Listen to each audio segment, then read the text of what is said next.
नमस्कार, स्वागत है आपका कार्यक्रम रूबरू में। और हर बार की तरह इस बार फिर एक नई शख्सियत के साथ हम लोग उपस्थित हैं। इस बार हमारे साथ हमारे चैनल हमारे कार्यक्रम में मध्य प्रदेश की वो शख्सियत है जिसके पीछे मध्य प्रदेश का विकास जुड़ा हुआ है। जी हाँ, हम हैं कमल पटेल के साथ, जो कि कृषि मंत्री है मध्य प्रदेश के। कमल जी, आपका बहुत बहुत स्वागत है हमारे चैनल में। नमस्कार। कमल जी, 6 तारीख को आपका जन्मदिन है और स्वामित्व योजना को लेकर एक बड़ा कार्यक्रम मध्य प्रदेश के अंदर, क्या कहेंगे? ये हमारे लिए गौरव की बात है, खुशी की बात है, संतोष की बात है कि ये योजना जब मैं राजस्व मंत्री था तब मुख्यमंत्री ग्रामीण आवास अधिकार पुस्तक के माध्यम से हमने हरदा से शुरू की थी। मसन गांव और हटपरेटिया गांव 2 गांव थे, उसको पायलट प्रोजेक्ट में लिया था और उसके बाद मुख्यमंत्री आवास योजना बनी उसी पर गरीबो54 को मालिकाना हक देने का। हमने मसन गांव में 1584 मुख्यमंत्री ग्रामीण आवास अधिकार पत्र दिए थे और 254 करीब भाटपरेटिया के। इस प्रकार देश का पहला गांव, मैंने कहा था कि भारत आज़ाद हुआ 15 अगस्त 47 को, लेकिन गांव को आज़ादी मिली है 2 अक्टूबर 2008 गांधी जयंती के दिन। और वो देश का पहला गांव हुआ मसन गांव आज़ाद। और सच्चे गांधीवादी ये कांग्रेस ने गांधी जी के नाम पर 60 साल राज किया, लेकिन गांधी जी के विचार को नहीं अपनाया, लेकिन हम सच्चे गांधीवादी हैं जिन्होंने अपनाया है।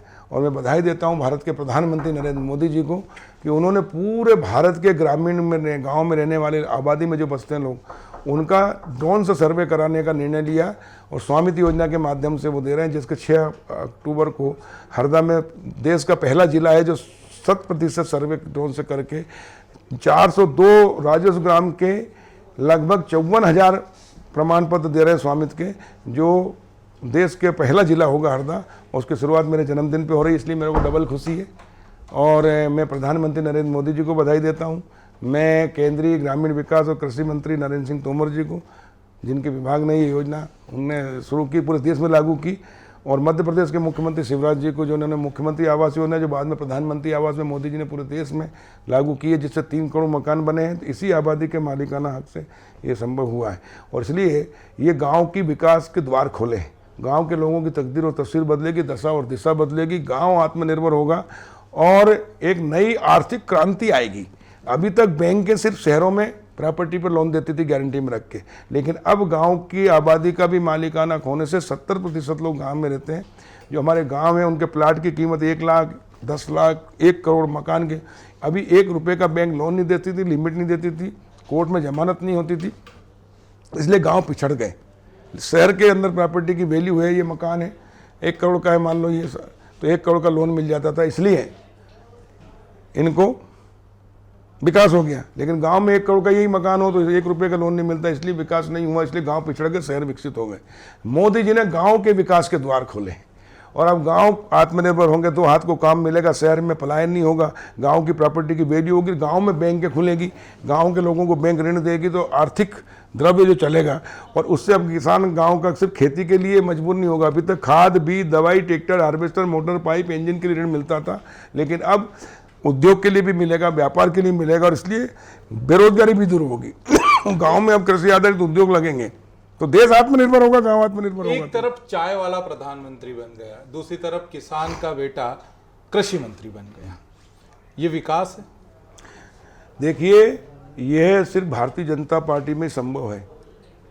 कांग्रेस में तो एक ही परिवार ने 60 साल राज किया, नेहरू जी, इंदिरा जी, राजीव जी, है ना, राहुल जी और प्रियंका, और उसके बाद में भी ये कांग्रेस। और इसलिए कांग्रेस परिवारवाद लाई, इसलिए सिर्फ परिवार का भला किया और कुछ मुट्ठीभर लोगों को अरबपति खरबपति बनाया, लेकिन पूरा देश गरीब हो गया। और भारतीय जनता पार्टी, हम पहले राष्ट्र और समाज की सेवा के लिए राजनीति कर रहे हैं, और इसलिए हमारे लिए पहले राष्ट्र, फिर पार्टी, फिर हम। और इसलिए भारतीय जनता पार्टी एकमात्र पार्टी है जिसमें एक चाय बेचने वाले का बेटा मुख्यमंत्री और प्रधानमंत्री बन सकता है, एक किसान का बेटा कृषि मंत्री बन सकता है, एक किसान का बेटा शिवराज जी मुख्यमंत्री बन सकता है, और ये भाजपा ही है। और उसके बाद में हम खाली सत्ता इसलिए नहीं चाहिए हमको कि हम सत्ता प्राप्त करके विधायक बन जाए, मंत्री बन जाए, मुख्यमंत्री और प्रधानमंत्री बन जाए। हमको सत्ता इसलिए चाहिए कि हम सत्ता प्राप्त करके समाज परिवर्तन कर सकें, राष्ट्र का निर्माण कर सकें, आगे बढ़ा सकें, गरीबी दूर कर सकें, भुखमरी दूर कर सकें, भ्रष्टाचार खत्म कर सकें, अनाचार खत्म कर सकें, और इसलिए सत्ता चाहिए। और इसलिए भारतीय जनता पार्टी की सरकार, प्रधानमंत्री नरेंद्र मोदी जी के नेतृत्व में हमने सत्ता परिवर्तन से व्यवस्था परिवर्तन किया है। मैं अगर आपको तुलना करूं कि आज 75वां वर्ष है आज़ादी का, हम आज़ादी का अमृत महोत्सव मना रहे हैं। इन 75 साल में से 60 साल कांग्रेस ने राज किया, 58 साल, 6 साल अटल जी भारतीय जनता पार्टी के नेता और 7 साल प्रधानमंत्री अभी हैं, 13 साल ये और 2 साल बाकी विपक्ष के, 15 साल बनाम 60 साल। अगर 60 साल में कांग्रेस ने एक शौचालय नहीं बना पाई, एक पक्का मकान नहीं बना पाई, एक गरीब को गैस टंकी चूल्हा नहीं दे पाई, एक गरीब के घर पीने के पानी की व्यवस्था नहीं कर पाई, गांव में गरीब के घर के सामने एक रोड नहीं बना पाई, और इसलिए गांव पिछड़ गए, सिर्फ शहरों का विकास हुआ मुट्ठी भर। और इसलिए मोदी जी ने 7 साल के अंदर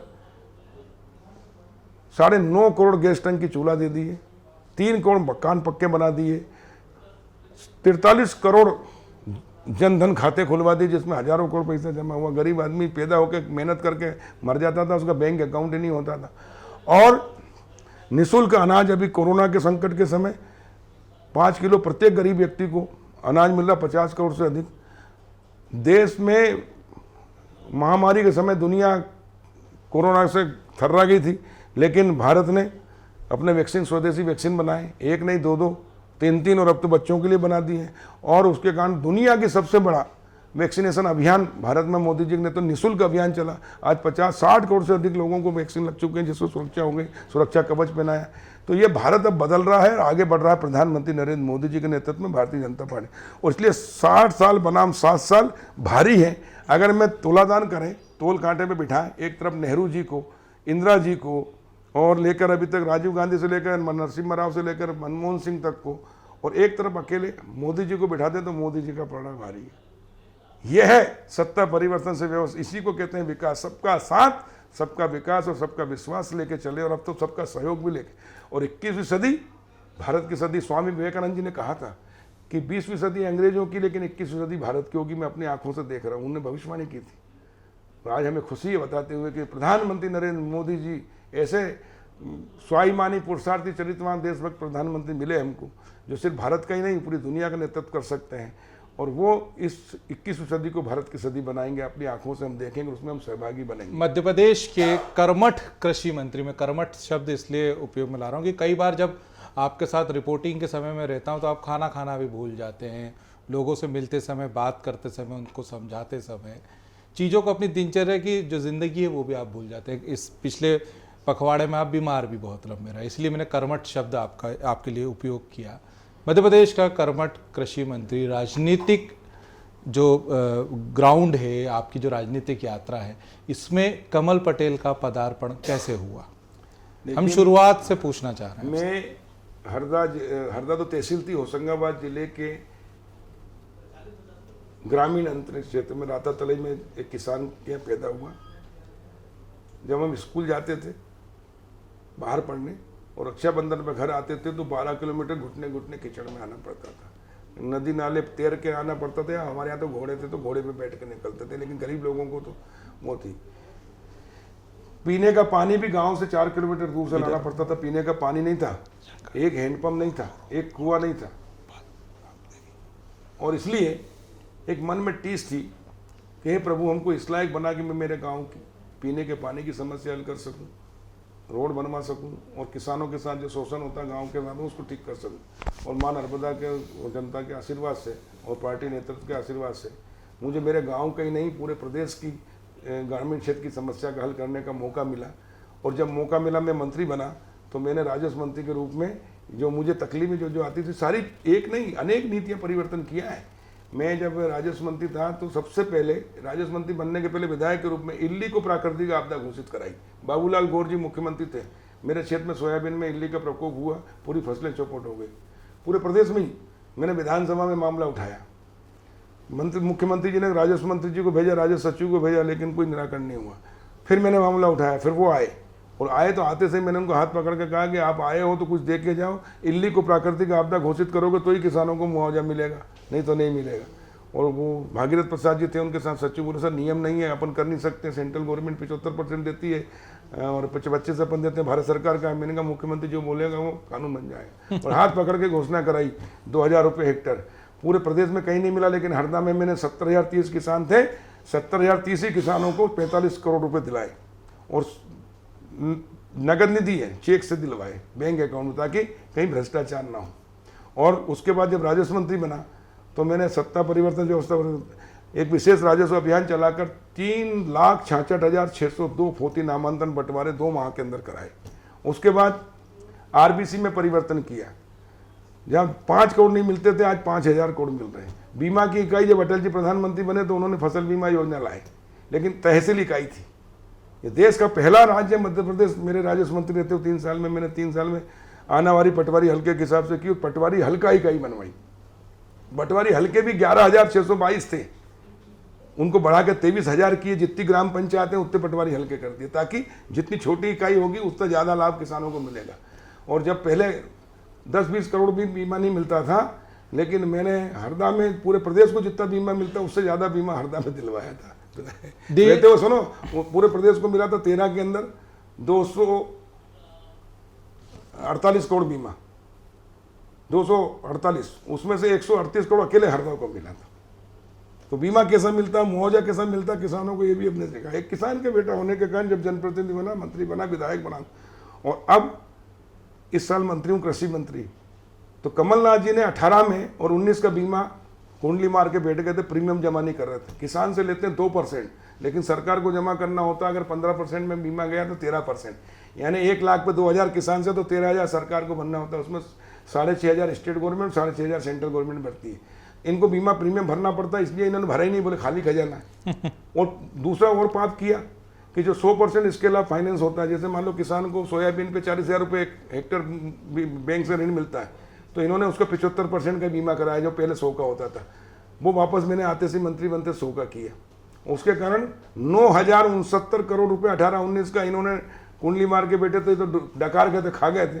वो हमने जिंदा करके शिवराज जी ने तत्काल पैसे 1 सप्ताह में जमा किए। उसके कारण जांच करा के 9,069 करोड़ रुपए दे चुके हैं 45 लाख किसानों को। और अभी जो प्रीमियम जमा हो गया था बैंक में, लेकिन वो बीमा कंपनी में समय पे नहीं हुआ, पोर्टल नहीं खुला, या वहाँ चला गया लेकिन कोई गलती हो गई, वो मैंने वापस प्रीमियम वो चालू करा। मैं FIR कराऊंगा तुम्हारी बैंक वालों की भी, बीमा वालों की। यही बैठक ली थी मैंने, सब अधिकारियों को बुलाया और उनको स्वीकार कराया, तो पुनः जांच करवाई, जिससे 300 करोड़ रुपए 2,86,000 किसानों को और मिलेंगे। इस प्रकार 9,500 करोड़ रुपए का बीमा किसानों के खातों में डलवा दिया। ये मिलता 12,500 करोड़, अगर 75% नहीं होती इसके अलावा फाइनेंस, तो उसका पाप भी कमलनाथ जी ने किया, कांग्रेस ने। ये किसानों के साथ धोखाधड़ी की, तो दिया नहीं और उसमें भी कम कर दिया, लेकिन हमने पूरा दे रहे हैं। और उसके बाद हमने 100% कर दिया। इस बार भी, पिछली बार फसल खराब हुई थी तो हम खेतों में गए और उसी समय घोषणा की और बीमा की तारीख बढ़वाई। फसल खराब होने के बाद में किसानों का बीमा करवाया और 7-8 हज़ार करोड़ बीमा और मिलेगा इस बार हमको। रविवार के दिन बैंक खुलवाई। और ये है, हम दिल से करते हैं, क्योंकि हम पहले किसान हैं, बाद में किसान, और इसलिए किसान, हर परिवार किसान हमारा परिवार का सदस्य, और इसलिए परिवर्तन हो रहा है। और अब गाँव किसानों की फसल चना, सरसों, मसूर, गेहूं के पहले आती, लेकिन बाद में खरीदी जाती थी गेहूं तो धान के। और तब तक 76% किसान 5 एकड़ से छोटा है, उसकी फसल पूरी मंडी में बिक जाती थी। इसलिए उसको आधी कीमत में बेचना पड़ता था, घाटे की खेती करता था, कर्ज में रहता था, आत्महत्या करता था। मैंने मंत्री बनते से ही उसका नियम बदलवाए मुख्यमंत्री जी से और 15 मार्च से खरीदी शुरू कराई। 13 कुंटल सरसों और 15 कुंटल चना प्रति हेक्टर खरीदते थे, मैंने 20-20 कुंटल कराया। उसका परिणाम ये हुआ कि किसान को समर्थन मूल्य से ऊपर रेट मिला। 10,000 करोड़ रुपए किसान को ज़्यादा दिलाने में सफल हुए। यह है सत्ता परिवर्तन से। और इसलिए हमको संतुष्टि कि हमारे कृषि मंत्री बनने हम सार्थक हुए। सफल तो हर कोई हो जाता है, कोई विधायक बन गया, कोई सांसद बन गया, कोई मंत्री बन गया, कोई मुख्यमंत्री, कोई कलेक्टर, कोई डॉक्टर, कोई इंजीनियर, कोई सफल होना अलग बात है। लेकिन सार्थक कब होता है? जिस उद्देश्य के लिए बने हो उस उद्देश्य में सफल हुए हो। तो हम जिस उद्देश्य के लिए बने, किसानों के हित के लिए, तो हमने कल्याण के लिए, तो किसान का कल्याण किया, लाभ कराया। इसी प्रकार अभी मूंग की फसल भी हमने डैम का पानी छुड़वा के बुआई, 2,000 करोड़ उसमें भी ज़्यादा दिलवा दिए किसानों को, समर्थन मूल्य से ऊपर। समर्थन मूल्य पे खरीदी करवाई, नहीं तो 4,000 भी नहीं बिकता। 1 एकड़ के किसान को भी 19,000 का फायदा कराया। तो अगर 10 एकड़ का किसान है 2 लाख, और 100 एकड़ के भी किसान है, उनको 20-20 लाख का फायदा कराया हमने। किसान आज भी यही किसान आए जिनको एक को 33 लाख ज्यादा मिला है देश तो के 2,000 करोड़ किसान को ज्यादा दिलाए। ये है एक तड़प, और हमारे पास अधिकार आए। अब मैं कह रहा हूं कि मोदी जी ने जो काम किया है शिवराज सिंह चौहान ने जो काम किया है, अटल जी ने जो काम किया है, कमल पटेल ने जो काम किया, भारतीय जनता पार्टी की सरकारों ने जो काम किया है, 60 साल कांग्रेस की सरकार रही, क्यों नहीं किया? क्यों नहीं गरीबों को मालिकाना हक दिया? क्यों नहीं पक्के मकान बनाए? क्यों नहीं गैस टंकी चूल्हा दिया? क्यों नहीं घर घर नल जल? अभी नल घर घर नल से जल 3 लाख करोड़ की योजना जो गांव शहरों में विकास होता, गांव में क्यों नहीं? गांव में इंसान नहीं रहते हैं क्या? और इसलिए हमने गांव में भी पेयजल की व्यवस्था भी कर रहे हैं, हर घर नल से जल मिलेगा, इतनी बड़ी। तो ये है विकास। तो इतना परिवर्तन 7 साल में हो सकता है। देश बदल रहा, आगे बढ़ रहा, आत्मनिर्भर हो रहा है। और मैं कह रहा हूँ कि 21वीं सदी भारत की सदी होगी और मोदी जी के नेतृत्व में ही होगी, और सोने की चिड़िया भारत पुनः बनेगी और पूरे विश्व का नेतृत्व करेगी। भाई साहब, देश के शायद पहले ऐसे कृषि मंत्री होंगे आप, मैं बोल रहा हूँ केंद्र के कृषि मंत्री की भी बात करें, अन्य राज्यों के कृषि मंत्री की बात करें, आंकड़े आपकी उंगलियों पर रहते हैं, आंकड़े बोलते हैं। कौन सी घुट्टी आप पीते हैं, ये सारे आंकड़े कृषि से रिलेटेड आपकी उंगलियों पर। राष्ट्रीय स्वयंसेवक संघ ने जो देशभक्ति की घुट्टी पिलाई है, स्वाभिमान, पुरुषार्थ, चरित्र और देशभक्ति के 4 गुण उत्प्रोत करके दिए हैं, सीखा है हमने विद्यार्थी परिषद में। और किसान के बेटे होने के कारण किसानों को गांव के रहने का तकलीफ रहती थी, तड़प, जब वो बने तो हमने सोचा हमने जो तकलीफ भोगी आने वाली पीढ़ी को नहीं होना चाहिए।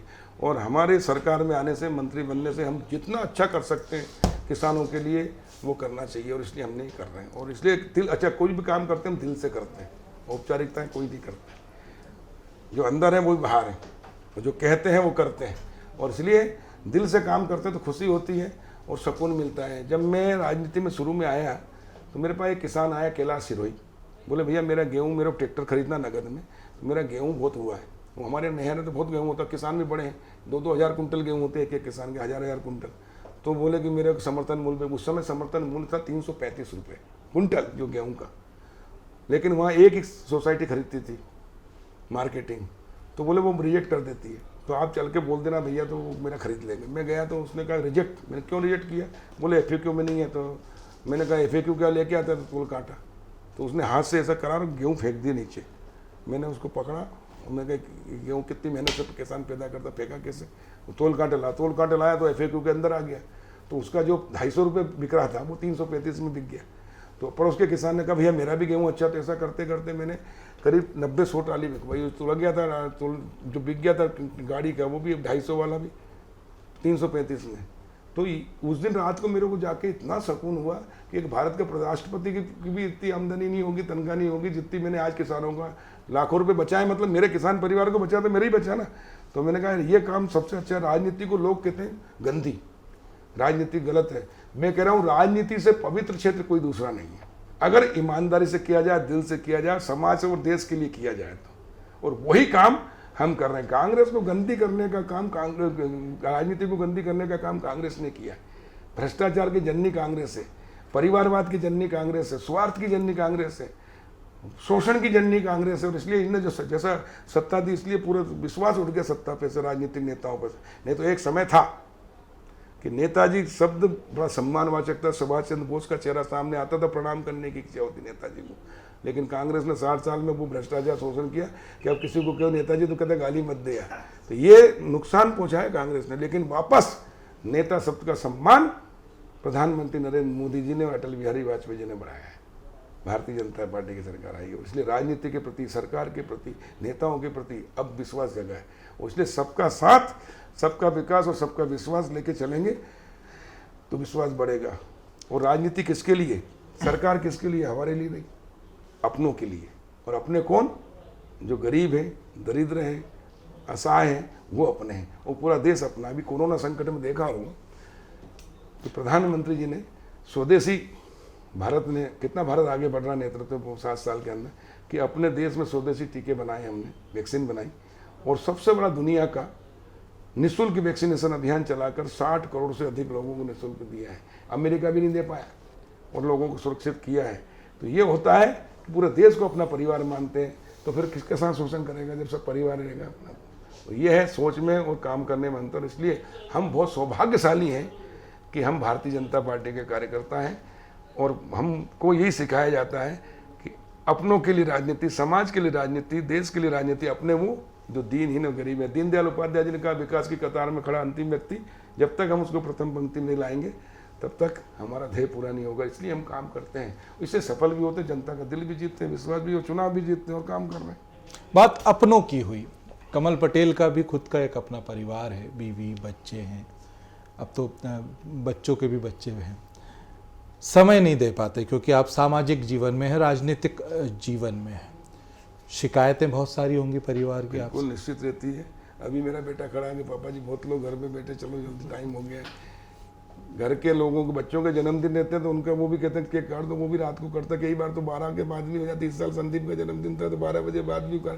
तो ये है, लेकिन बच्चे भी सब समझते हैं कि हमारे पिताजी समाज के लिए कर रहे हैं, ये परिवार है पूरा, तो वो भी अब घुल मिल गए, वो भी सबके लिए सेवा करते हैं, रात दिन सभी लगते हैं और इसी में आनंद है। यही जीवन है। देखो अपने परिवार के लिए तो जीव जंतु और पशु पक्षी भी जी लेते हैं, लेकिन जो दूसरों के लिए जिए, समाज के लिए जिए, देश के लिए जिए, उसका जीवन सार्थक होता है और सफल होता है। वही मनुष्य है, नहीं तो जानवर में अपने में अंतर क्या है। 84 लाख योनि के बाद मनुष्य जीवन मिलता है और लोग उसको व्यर्थ में गंवा देते हैं। हमारा सौभाग्य है कि हम राष्ट्रीय स्वयंसेवक संघ ने हमको वो संस्कार दिए, विद्यार्थी परिषद ने वो संस्कार दिए, भारतीय जनता पार्टी ने वो सोच दी, वो दिशा दी कि हम अपनों के लिए, समाज के लिए, देश के लिए जीना सीखें। और इसलिए 130 करोड़ में तो हमको भी संतोष होता है, हमारा जीवन भी सार्थक हो जाएगा। ये लोग तो सुधरा, पर लोग भी सुधरेंगे। आने वाले 20 से 25 सालों के बाद लोग, प्रदेश की जनता या देश की जनता जो है, वो कमल पटेल को किस लिए याद करें? कमल पटेल को याद करें या किसी को? हम अटल जी को क्यों याद कर रहे हैं? आज गांव में बारिश के अंदर जब सड़कें चलती है, कोई बीमार होता है और वो अस्पताल तक पहुंच जाता है तो वो अटल बिहारी वाजपेयी जी को धन्यवाद देता है। भला हो अटल जी, जिससे मेरा पत्नी बच गई, कि मेरे बच्चे बच गए, कि मेरे पिताजी बच गए, कि हम सड़क से आ गए, नहीं तो घुटने घुटने कीचड़ में जाते, खटिया पटक ले जा, रास्ते में दम तोड़ दिए थे। तो ये दुआएं देते हैं और वो अटल जी हमेशा अमर है। शरीर से वो चले गए लेकिन लोगों के दिल से नहीं। यही जीवन की सार्थकता है। मोदी जी स्वामित्व योजना दे दी, मालिकाना हक दे दिया, कितने लोगों को रोजगार मिलेगा अपना गांव के, तो वो हमेशा के लिए अमर हो गए। गैस टंकी चूल्हा दिया, जो चूल्हा फूंक फूंक के आंखें खराब हो गई थी, लेकिन अब जितनी देर में चूल्हा जलता था उतनी देर में खाना बन के छुट्टी हो जाती, बटन दबाओ खाना आधे घंटे में बना के जाए। कितनी दुआएं देते हैं। पक्के मकान बन गए, रहने के लिए सुरक्षा हो गई, पीने के पानी की व्यवस्था हो गई, सब। तो यही तो जीवन है। और काय के लिए है? क्या लेके जाएंगे? यही है जो कर्म कर दिया, अच्छा कर दिया, दुआएं मिलती है और वो हमेशा अमर रहती हैं और आने वाली पीढ़ी को भी सम्मान मिलता है। आने वाले समय में मध्य प्रदेश के किसानों को क्या मिलने वाला? आपकी झोली में क्या है? सरकार की झोली में क्या है मध्य प्रदेश के किसानों के लिए? बहुत कुछ है। प्रधानमंत्री नरेंद्र मोदी जी के नेतृत्व में, मध्य प्रदेश के मुख्यमंत्री शिवराज जी के नेतृत्व में हम आत्मनिर्भर भारत का अभियान चला रहे हैं। किसानों के लिए 1 लाख करोड़ रुपया एग्रीकल्चर इंफ्रास्ट्रक्चर फंड के लिए दिया है। कृषि उत्पादक समूह बना रहे हैं, 3% ब्याज की छूट रहेगी उसके अंदर। और किसान आलू पैदा करता है तो 5 रुपये 2 रुपये किलो बिक रहा है। अभी टमाटर फेंकना पड़ रहा है और वही आलू की चिप्स और आलू के टमाटर की स्वाद लेने जाएगा तो 200 रुपये 500 रुपये किलो मिलती है। तो किसान क्यों ना आलू की चिप्स और टमाटर स्वाद बना ले? तो इसलिए किसान को खेती के साथ अब उद्योग भी लगाने का छूट भी रहेगी। 40% उद्योग की सब्सिडी, 3% ब्याज की सब्सिडी, और वो 2 रुपये टमाटर नहीं बेच के 200 रुपये स्वाद का बेचेगा। 5 रुपये आलू नहीं बेच के 500 रुपये की जो खरीदता है उसकी वजह हम 200 देंगे, उपभोक्ताओं को सस्ता मिलेगा और बिचौली हटाएंगे और सीधे तो लाखों करोड़ों किसान अब MSP पे नहीं MRP पे बेचेंगे तो उनकी आय बढ़ेगी। जो घाटे की खेती करता था वो, यही मोदी जी का कहना कि किसान की आय 2 गुना करना, तो 2 गुना 4 गुना 10 गुना कर देंगे। मध्य प्रदेश की बात हो गई, आपके विभाग की बात हो गई, अब बात करते हैं हरदा की। हरदा के लिए क्या खास? हरदा माँ नर्मदा का आशीर्वाद है हरदा को, और हम सौभाग्यशाली कि माँ नर्मदा के आंचल में पैदा हुए। नाभि स्थल है हंडिया हरदा। एक तरफ सिद्धनाथ मंदिर है, दूसरी तरफ सिद्धनाथ मंदिर है, और नर्मदा जी सबसे पवित्र है, कलयुग में सबसे ज़्यादा है। उन्हीं का आशीर्वाद, और हम तो 10 किलोमीटर दूर उनके गोद में पैदा हुए, उनका आंचल बड़े पड़े, उनका आशीर्वाद है। और इसलिए नर्मदा जी का आशीर्वाद है। तवा डैम है, तवा भैया की मेहरबानी, सिंचाई है, 100% सिंचाई करने जा रहे हैं हम 6 अक्टूबर को शिवराज जी से घोषणा कराएंगे, तो 100% सिंचित हो जाएगी। गांव में, मेरे गांव में एक भी सड़क नहीं थी, अब किसी भी गांव में 1 किलोमीटर शहर से सड़क नहीं थी। आज कोई गांव ऐसा नहीं जहाँ सड़क नहीं, बल्कि चौकड़ी बना दी हमने, और जो रह गए उनकी ओर बना देंगे। नदी नाले जितने हैं, नदियाँ हैं, एक बारिश के समय रोड में बंद हो जाता है तो उनको पुल बनाने का काम करेंगे, पुलिया बनाने का काम करेंगे। हरदा के अंदर बढ़िया एक एग्रीकल्चर कॉलेज और बाकी सुविधाएं भी देंगे। और इस प्रकार एक सर्व सुविधा युक्त हरदा जिला बने, एक मॉडल जिला बने। और मेरा सपना रहता है शुरू दिन से राजनीति में आए, हर क्षेत्र में हम नंबर 1 बने। मुझे आज कहते हुए गर्व है कि पहले गेहूं या किसानी में पंजाब और हरियाणा का नाम आता था, लेकिन हमने पंजाब हरियाणा को पीछे छोड़ दिया है। मध्य प्रदेश का नाम आता है, कृषि कर्मण पुरस्कार 7-7 बार मध्य प्रदेश को मिले, और वो उसके पीछे हरदा और होशंगाबाद है। देश में सबसे अधिक गेहूं प्रति हेक्टेयर उत्पादन करने वाला नंबर 1 जिला हरदा और होशंगाबाद है। देश में नंबर 1 प्रति हेक्टेयर चना उत्पादन करने वाला हरदा जिला है। देश में नंबर 1 गेहूं मूंग उत्पादन करने वाला हरदा होशंगाबाद जिला है, नर्मदापुरम। ऐसे अनेक क्षेत्र में हम नंबर 1 है। तो मैं चाहता हूँ हर क्षेत्र में नंबर 1 हो। और ये स्वामित्व योजना में भी मैंने कहा ना, हरदा का पहला गांव आज़ाद हुआ, मसन गांव, पहला किसान नाम भरोस विश्वकर्मा लाभान्वित हुआ, 21,14,959 मिले, जिसका हाईवे में ज़मीन निकल गई। पहले 1 रुपया भी नहीं मिलता, मालिक नहीं था, लेकिन स्वामित्व योजना से मालिक बनने से उसको इतना मिलेगा। और हरदा जिला देश का पहला जिला है जहाँ 100% पूरे देश में 100% सर्वे करके 6 अक्टूबर को मुख्यमंत्री जी के हाथ से, और हम वो दिलवा रहे हैं केंद्रीय मंत्री जी के हाथ से पूरे प्रमाण पत्र। तो इस प्रकार हरदा जिला हर क्षेत्र में नंबर 1 बन रहा है। यही मेरी उपलब्धि है, यही मेरी जीवन की सार्थकता। विधायक बनना, मंत्री बनना सार्थक हो गया। मैं और हम हरदा को ही नहीं, हम पूरे प्रदेश को, पूरे देश को बनाना चाहते हैं। और मोदी जी के नेतृत्व में निश्चित रूप से 7 साल में इतना चमत्कार हुआ, तो आने वाले 7 साल के अंदर, 15 साल के, 8 साल में कितना काम होगा। नंबर 1 देश बनेगा दुनिया का। भारत माता विश्व गुरु के स्थान पर पहुंचेगी। सोने की चिड़िया भारत था, है और रहेगा, लेकिन सत्ता गलत थी, इसके कारण गरीब हो गई थी। अमीर होते हुए भी गरीब देश कहते थे ना, कि इस देश में क्या नहीं है, बताओ प्रकृति ने क्या नहीं दिया। चारों ऋतुएं बहुत अच्छी होती है, बारिश अच्छी होती है, गर्मी अच्छी पड़ती है, ठंड अच्छी पड़ती है, मिट्टी यहाँ की सबसे उपजाऊ, वन यहाँ के सबसे अच्छे दुनिया में, सब कुछ है प्रकृति ने दिया है। लेकिन नेतृत्व ठीक नहीं दिया था, नेता ठीक नहीं दिया था, इसलिए गड़बड़ हुई थी। अगर नीति अच्छी है, नेता अच्छे और नीयत अच्छी है, तो ऊपर वाला भी साथ देता है। अब हमारे पास सौभाग्य है कि हमको नेता, दुनिया का सर्वश्रेष्ठ नेता मिला है हमको, प्रधानमंत्री नरेंद्र मोदी जी, जो स्वाभिमानी है, पुरुषार्थी, चरित्रवान और देशभक्त है, और दुनिया का नेतृत्व करने की क्षमता रखता है। दूसरा, हमें मध्य प्रदेश का मुख्यमंत्री शिवराज जी मिला है सर, जो संवेदनशील है, सबका दिल जीतता है, सबका साथ, सबका विकास, सबका विश्वास लेके हम चल रहे हैं। और इसलिए हम बहुत सौभाग्यशाली, और हमारे सभी लोग इसी तरह काम करते हैं। हमारे लिए पहले देश, फिर पार्टी, फिर मैं। लेकिन कांग्रेस के लिए देश जाए कहीं भी, 60 साल डुबा दिया। पार्टी डूबे डूबे पप्पू को ही बनाएंगे, बस एक ही परिवार के अलावा दूसरा कोई है ही नहीं। और इसलिए अब कांग्रेस भी डूब गई, लेकिन बहुत नुकसान कर गई देश का। अब तो कांग्रेस खत्म है, लेकिन देश को भी नुकसान हुआ। कल्पना करो, अगर अटल बिहारी वाजपेयी प्रधानमंत्री नहीं होते और प्रधानमंत्री नरेंद्र मोदी जी नहीं होते, ईमानदारी से बताना क्या गाँव में सड़कें होती? शिवराज जी मुख्यमंत्री नहीं होते तो क्या गांव में मुख्यमंत्री ग्राम सड़क 500 के नीचे के बाद खेत सड़क, गांव के अंदर सीमेंट रोड, नाली, है ना, किसानों के लिए इतने परिवर्तन ही होते क्या? तो इसलिए भारतीय जनता पार्टी ने जो काम किया है वो कोई कल्पना भी नहीं कर सकता किसी ने किया हो। और इसलिए हम सौभाग्यशाली, हम भारतीय जनता पार्टी के कार्यकर्ता हैं, जनप्रतिनिधि हैं, और हम समाज के लिए काम कर रहे हैं। और ईश्वर हमें इतनी शक्ति दे कि हम इस भारत की आम नागरिक की तकदीर तस्वीर बदल दें। कोई भूखा ना सो, कोई गरीब ना रहे, कोई असहाय ना हो, और कहीं भ्रष्टाचार ना हो, कोई शोषण ना हो, कोई पीड़ित ना हो, और सब सुखी हो। हम विश्व कुटुंब की जो बात करते हैं, विश्व कल्याण की बात करते हैं, वो यहाँ से शुरुआत होगी। पूरे विश्व को सुख शांति अमन चैन का संदेश भारत से ही जाएगा। मेरा अंतिम सवाल है आपसे, खरगोन और छिंदवाड़ा प्रभारी मंत्री हैं आप, उसके लिए कुछ किया है हमने। अटल बिहारी वाजपेयी जी के जन्मदिन को प्रधानमंत्री नरेंद्र मोदी जी और भारत सरकार ने सुशासन दिवस के रूप में मनाया। मैं भी हरदा में था, कलेक्टर कार्यालय में कार्यक्रम हुआ।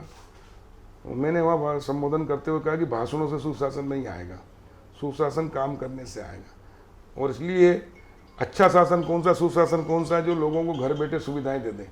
तो केंद्र और प्रदेश सरकार की जितनी भी गरीबों के लिए, किसानों के लिए, महिलाओं के लिए, युवाओं के लिए, बुजुर्गों के लिए, समाज के लिए योजनाएं हैं, उनका लाभ पात्र हितग्राही को 100% मिल जाए। इसके लिए हमने चलाया एक अभियान, आपकी समस्या का हल आपके घर। हमारे कर्मचारियों को तनख्वाह क्यों देते हैं? चपरासी से लेकर कलेक्टर तक, सचिव से लेकर सीईओ तक, पुलिस से लेकर एसपी तक, नाकेदार से लेकर डीएफओ सीएफ तक, क्यों? क्योंकि जितनी प्रदेश सरकार केंद्र सरकार योजना बनाती है वो जनता तक पहुंचाए, लेकिन पहुंचती नहीं है और इसमें असंतोष होता है, चप्पलें घिस जाती है, उसी में भ्रष्टाचार होता है। और इसलिए हमने तय किया 25 दिसंबर को मैं स्वयं गया, गांव पिड़गांव से शुरू किया, एक एक घर जाएंगे और सर्वे होगा। आपके घर आए, आपका नाम, आपकी जन्म तारीख, आपकी जाति, अगर आप अनुसूचित जाति जनजाति पिछड़े तो आपके पास जाति प्रमाण पत्र है कि नहीं है तो पूरा बना के देंगे परिवार का। आपके घर में कोई विधवा तो नहीं है, विधवा है तो उसको पेंशन मिल रही कि नहीं मिल रही तो पेंशन देंगे। आपके घर में कोई दिव्यांग है तो उसका मेडिकल हुआ कि नहीं, अगर नहीं तो उसको भी पेंशन देंगे। कोई वृद्ध है, कोई निराश्रित है, कुछ भी है तो उसको मिलेगा। आप गरीबी रेखा में नाम अगर गरीब है कि नहीं है तो वहीं बनेगा, उसका सर्वे वही होगा। आपका कच्चा मकान है कि पक्का कच्चा है तो प्रधानमंत्री आवास के पात्र सूची में तो नाम है तो उसको सर्वे करके पूरा करेंगे। आपका आयुष्मान कार्ड में 5 लाख तक का इलाज होता है। पहले तड़प तड़प के मर जाते तो लोग, गरीब लोग, इलाज नहीं होता था, लेकिन हर गरीब का 5 लाख का इलाज होता है। तो कोविड में तो हर परिवार का क्या, हर व्यक्ति का 5 लाख, 20 लोग भी घर में है तो 1 करोड़ का इलाज फ्री 1 साल। ये अद्भुत योजना, विश्व की सबसे योजना बड़ी योजना मोदी जी ने दी है, जिससे लाखों लोग की जान बची है और वो भी उसको मिलवाना। तो ऐसे सरकार की सब योजनाओं का, संबल योजना, किसान सम्मान निधि, कल्याण निधि मिल रही कि नहीं मिल रही है, सारी योजनाओं का सर्वे करके और जो जो कमियां उनको लिखवा कर वहीं घर बैठे दे के आना, ताकि उसको कहीं न पंचायत में जाना पड़े, न जिले में, जनपद में, न जिले में, न तहसील, न एसडीएम, न कलेक्टर के चक्कर लगाना पड़े।